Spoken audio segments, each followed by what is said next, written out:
आइए जानते हैं कौन है छठी मैया।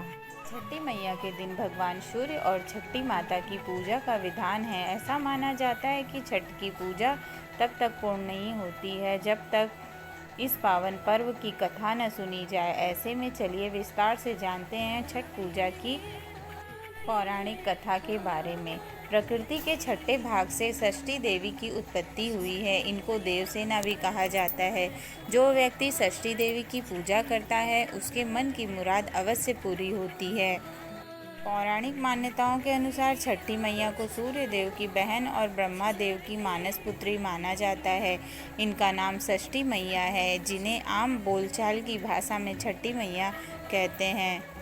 पूजा में सूर्य देव के साथ इस देवी का पूजन करते हैं। एक प्रकार से सूर्य देव और छठी मैया भाई बहन हुए।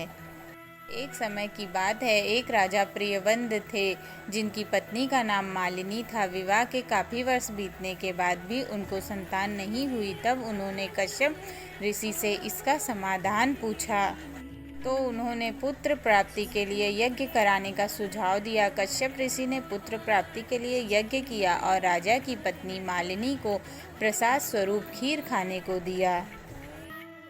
खीर के प्रभाव से राजा और रानी को पुत्र तो हुआ, किंतु वह मृत था। प्रियवंद पुत्र को लेकर शमशान गए और पुत्र वियोग में प्राण त्यागने लगे।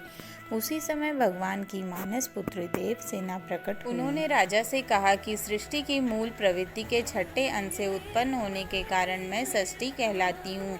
माता ने राजा को अपने पूजन का आदेश दिया और दूसरों को भी यह पूजन करने के लिए प्रेरित करने को कहा। इसके अलावा जो सच्चे भाव से मेरी पूजा करता है, मैं उसके सभी प्रकार के मनोरथ को पूर्ण कर देती हूँ। यदि मेरी पूजा करोगे तो मैं तुम्हें पुत्र रत्न प्रदान करूँगी। देवी की बातों से प्रभावित होकर राजा ने उनकी आज्ञा का पालन किया।